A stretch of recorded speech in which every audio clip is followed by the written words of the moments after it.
नमस्कार दोस्तों, कलयुग के चमत्कार संतों की वाणी में आप सबका स्वागत है। दोस्तों, आज की इस वीडियो में हम पद्मा अर्थात हरिशयनी एकादशी के बारे में जानेंगे।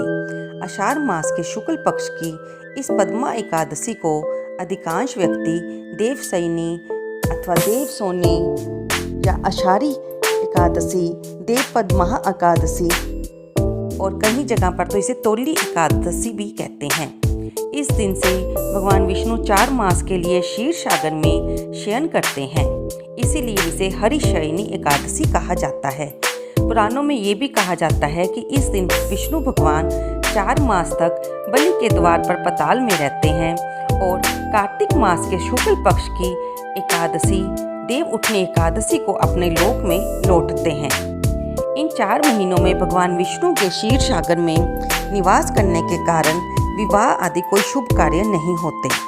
यद्यपि बाकी सभी एकादशियों की तरह इस एकादशी को भी भगवान विष्णु की पूजा की जाती है, परंतु आज की रात्रि से तो भगवान का शयन प्रारंभ होगा, अतः उनकी विशेष विधि विधान से पूजा की जाती है। भगवान विष्णु की प्रतिमा को आसन पर आसीन कर उनके हाथों में शंख, चक्र, गदा, पद्म सुशोभित कर उन्हें पीतांबर, पीले वस्त्रों या पीले दुपट्टे से सजाया जाता है।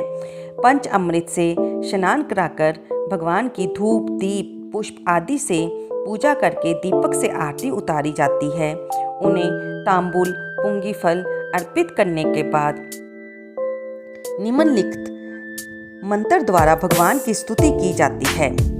ये मंत्र है: सुप्ते त्वयि जगन्नाथ, जपत सुप्तम भवेदिदं, विबुद्धे तव्ययि बुद्धं च जगत सर्व चराचरम। धर्मराज युधिष्ठिर ने श्री कृष्ण से पूछा, हे जनार्दन, आषाढ़ शुक्ला एकादशी का क्या नाम है? इस व्रत के करने की विधि क्या है? तब भगवान श्री कृष्ण जी ने कहा कि हे युधिष्ठिर, एक समय नारद जी ने ब्रह्मा जी से यही प्रश्न किया था। तब ब्रह्मा जी ने उत्तर दिया कि तुमने ये प्रश्न कलयुग की जीवों के उद्धार के लिए किया है। ये व्रत सभी व्रतों में श्रेष्ठ है। इस व्रत से समस्त पाप नष्ट हो जाते हैं। सभी एकादशियों के व्रत श्रेष्ठ हैं और इनके करने से भगवान विष्णु प्रसन्न होते हैं। आषाढ़ मास के शुक्ल पक्ष की हरिशयनी एकादशी तो बहुत ही पुण्यदायक है। इसके बारे में ये कथा आती है कि सत्य युग में मानधाता नाम का एक सूर्यवंशी राजा था, जो सत्यवादी और महान प्रतापी था। वह प्रजा का पुत्र की तरह पालन किया करता था। उसके राज्य में कभी अकाल नहीं पड़ता था, लेकिन एक समय उसके राज्य में 3 वर्ष तक वर्षा नहीं हुई और अकाल पड़ गया। प्रजा अन्न की कमी के कारण अत्यंत कष्ट पाने लगी। अन्न के अभाव के कारण यज्ञ आदि जैसे पुण्य कर्म भी बंद हो गए। एक दिन प्रजा राजा के पास जाकर कहने लगी, हे राजन, इस अन्न के अकाल का कारण वर्षा ही है। वर्षा के अभाव से अकाल पड़ गया है और इससे प्रजा मर रही है। आप कोई ऐसा उपाय कीजिए जिससे प्रजा का कष्ट दूर हो। तब राजा मानधाता ने कहा, आप लोग ठीक कह रहे हैं, वर्षा से ही अन्न उत्पन्न होता है और वर्षा ना होने के कारण हम सभी दुखी हैं। मैं आप लोगों के दुख को समझता हूँ। ऐसा कहकर राजा कुछ सेना लेकर वनों की तरफ चल दिया। वह अनेक ऋषियों के आश्रम में भ्रमण करता हुआ अंत में ब्रह्मा जी के पुत्र अंगिरा ऋषि को पास पहुँचे। उन्हें प्रणाम किया। मुनि ने उनसे कुशल क्षेम पूछने के बाद आश्रम में आने का कारण पूछा। राजा ने हाथ जोड़कर विनीत भाव से कहा, भगवान, सब प्रकार से धर्म का पालन करने पर भी मेरे राज्य में अकाल पड़ गया है। इससे प्रजा अत्यंत दुखी है। राजा के पापों से ही प्रजा को कष्ट मिलता है, ऐसा शास्त्रों में लिखा है। जब मैं धर्मानुसार राज्य करता हूँ तब मेरे राज्य में अकाल कैसे पड़ गया? मैं आपसे इसी संदेह का निवारण करने के लिए आया हूँ। कृपया मुझे कोई उपाय बताइए। तब अंगिरा ऋषि जी ने कहा, हे राजन, ये सतयुग सभी युगों में उत्तम है। इसमें धर्म के चारों चरण उपस्थित है। इस युग में धर्म की सबसे अधिक उन्नति है। लोग ब्रह्मा की उपासना करते हैं। ब्राह्मणों को ही वेद पढ़ने तथा तप करने का अधिकार है, परंतु आपके राज्य में एक शूद्र तपस्या कर रहा है। इसी दोष के कारण आपके राज्य में वर्षा नहीं हो रही। यदि आप प्रजा का भला चाहते हो तो उस शूद्र का वध कर दो। राजा ने कहा, महाराज, मैं उस निरपराध तपस्या करने वाले शूद्र को किस तरह मार सकता हूँ? आप मुझे इस दोष से छूटने के लिए कोई अन्य उपाय बतलाइए। तब ऋषि कहने लगे, हे राजन, यदि तुम अन्य उपाय जानना चाहते हो तो सुनो। आषाढ़ मास के शुक्ल पक्ष की पद्मा नाम की एकादशी का विधि पूर्वक व्रत करो।